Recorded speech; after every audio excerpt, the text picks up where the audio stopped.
어느 한 산골 마을에 귀신의 숲이라 불리는 곳이 있었다. 이 숲은 오랜 세월 동안 사람들에게 두려움의 대상이었으며 마을 사람들 대부분은 밤이 되면 그곳 근처에도 가지 않았다. 그런데 어느 날 대학생인 민수와 그의 친구들은 호기심을 이기지 못하고 귀신의 숲에 가보기로 했다.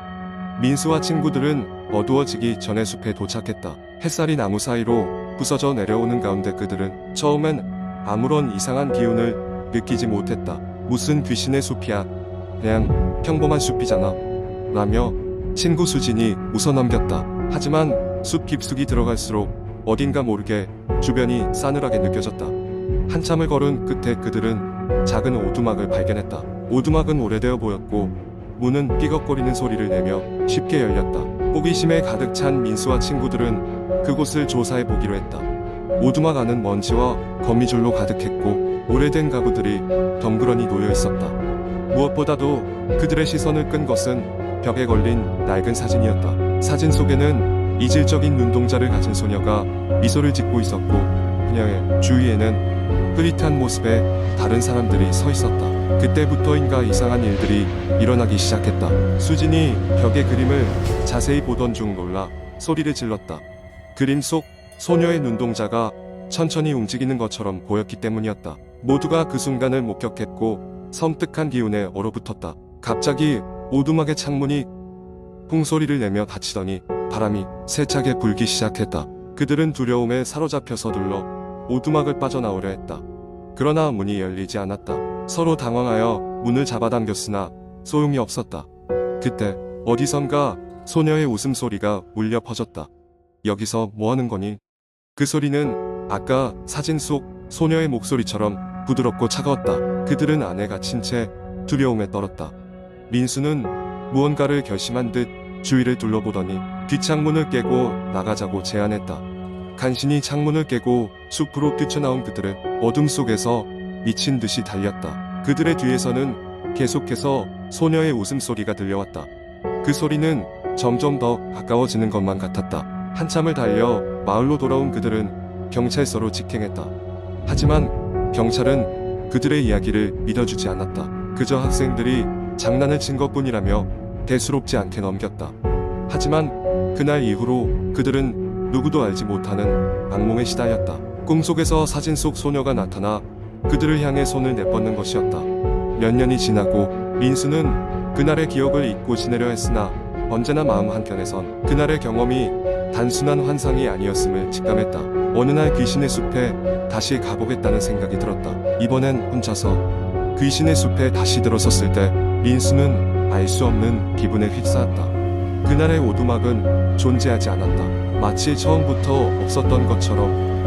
그러나 그는 알았다. 그 숲 깊은 어딘가에서 그날의 소녀가 여전히 그를 지켜보고 있음을. 두 번째 이야기. 한국 인터넷에서 흔히 볼 수 있는 공포썰 중 하나는 기묘한 아파트의 이상한 이웃 같은 이야기입니다. 서울의 한 오래된 아파트 단지에 사는 민수는 최근 알 수 없는 불안감을 느끼며 지내고 있었다. 그 불안의 근원은 아파트 맞은편에 사는 한 이웃 때문이었다. 몇 달 전 그 집으로 이사온 중년의 남자는 좀처럼 밖으로 나오지 않는 듯 보였다.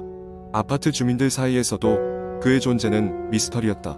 민수는 도시 생활에 익숙한 사람이었지만 맞은편 집에서 느껴지는 묘한 기운은 그를 신경 쓰이게 했다. 낮에는 그저 적막한 느낌이었지만 밤이 되면 일이 더 심해졌다. 한밤중 어둠이 깊어질 때쯤이면 맞은편 이웃의 집 창문에서 희미한 불빛이 새어나왔고 때때로 정체를 알 수 없는 그림자가 창문을 스쳐 지나갔다. 어느 날 밤 민수는 잠에서 깨어났다. 창밖을 바라보자 맞은편 창문에 사람이 서 있는 것이 보였다. 그 인물은 창밖을 응시하며 서 있었는데 묘하게도 그의 시선은 민수의 집을 향하고 있는 것 같았다. 섬뜩한 기분에 민수는 황급히 커튼을 닫아버렸다. 며칠 후 민수는 엘리베이터에서 마주친 동네 아주머니에게 이웃에 대해 물어보았다. 아주머니는 그 남자에 대해 별로 아는 것이 없다고 했다. 다만 남자가 한밤중에 종종 실없이 웃는 소리를 들을 수 있었다고 전했다. 그녀의 말에 민수는 더한 오싹함을 느꼈다. 또 다른 밤이 찾아왔다. 이번에는 이상한 소리가 들려오는 것이었다.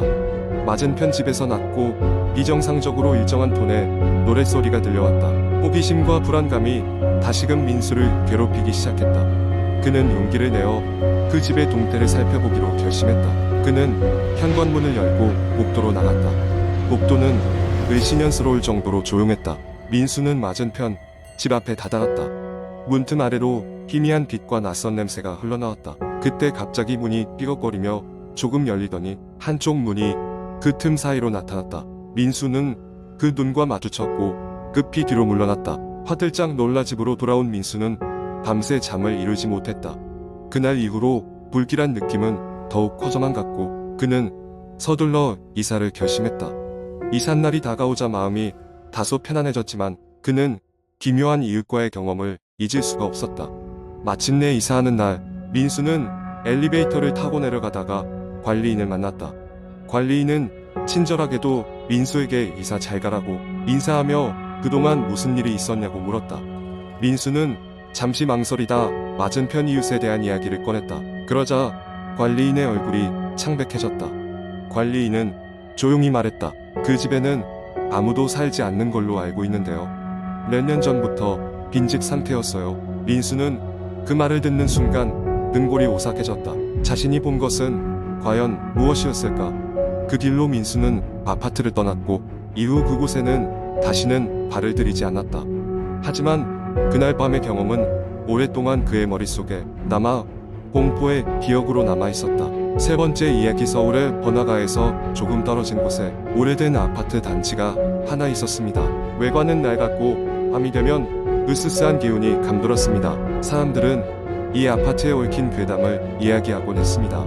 특히 13층에 대한 소문은 유명했죠. 그곳에 사는 사람들은 하나같이 이상한 경험을 했다고 말했습니다. 제가 이 아파트로 이사하게 된 것은 여름이 끝나갈 무렵이었습니다. 방값이 저렴한 것이 가장 큰 이유였죠. 저는 소문에 신경 쓰지 않고 13층의 작은 방으로 들어갔습니다. 이사 첫날 방 안에 짐을 정리하던 중 이상한 느낌이 들었습니다. 마치 누군가가 저를 지켜보고 있는 듯한 기분이었습니다. 하지만 그 순간은 대수롭지 않게 여기고 넘어갔습니다. 며칠 뒤 지친 몸을 이끌고 집에 돌아온 저는 욕조에 따뜻한 물을 받아 피로를 풀고 있었습니다. 그때 욕실 천장에서 물방울이 한 방울씩 떨어지기 시작했습니다. 아, 위층에 누수가 있나? 라고 생각했지요. 그런데 다음 날이 되자 천장에서 떨어지는 물방울은 점점 붉은색으로 변하기 시작했습니다. 기분이 찝찝해진 저는 관리사무소에 이 사실을 알렸습니다. 관리소 직원은 아래층 집을 조사해 보겠다고 했습니다. 그날 밤 잠을 자려다 침대 아래에서 기묘한 소리가 들려왔습니다. 본능적으로 이불을 뒤집어 쓰고 떨었습니다. 뭐가 있었던 것 같지만 차마 확인할 용기는 나지 않았습니다. 다음날 아침 불안한 마음에 침대 아래를 확인해봤지만 아무것도 없었습니다. 이러한 일들이 반복되면서 저는 점점 피폐해졌습니다. 머릿속으로는 이곳을 떠나야겠다는 생각만 맴돌았습니다. 아파트를 나서기 전 마지막으로 한 번 더 욕실 천장을 쳐다봤습니다. 그곳에는 누군가 손톱으로 긁어놓은 흔적이 남아 있었습니다. 등골이 오싹해진 저는 그 길로 짐을 싸서 아파트를 나왔습니다. 아파트를 떠난 후 거리에 불쑥 나타난 한 노인이 저를 불렀습니다. 거기 젊은이 그 아파트의 13층에 살았소? 라고 물었습니다. 저는 고개를 끄덕였고 노인은 저에게 아파트에 얽힌 비밀에 대해 이야기했습니다. 수년 전 그 아파트 13층에서는 끔찍한 사고가 있었지. 가족이 모조리 사라져버렸어. 아무도 찾을 수 없었지. 그때부터 그 층에는 이상한 일이 자주 일어났어. 이 이야기를 듣고 나니 모든 것이 이해되었습니다. 아파트에서 겪었던 일들이 단순한 착각이나 기분 탓이 아니었다는 것을 깨달았습니다. 떨리는 손을 감추며 노인에게 감사를 표하고 그 현장을 떠났습니다. 그 후로 저는 다시는 그 아파트 주변에 가지 않았습니다. 뉴스나 다른 곳에서 이곳에 대한 이야기가 나올 때마다 마음속 깊은 곳에서 싸늘한 기운이 느껴지곤 했습니다. 시간이 흘러도 그 경험은 저에게 잊을 수 없는 공포로 남아 있었습니다. 네 번째 이야기. 그날은 유난히도 바람이 심하게 불었다.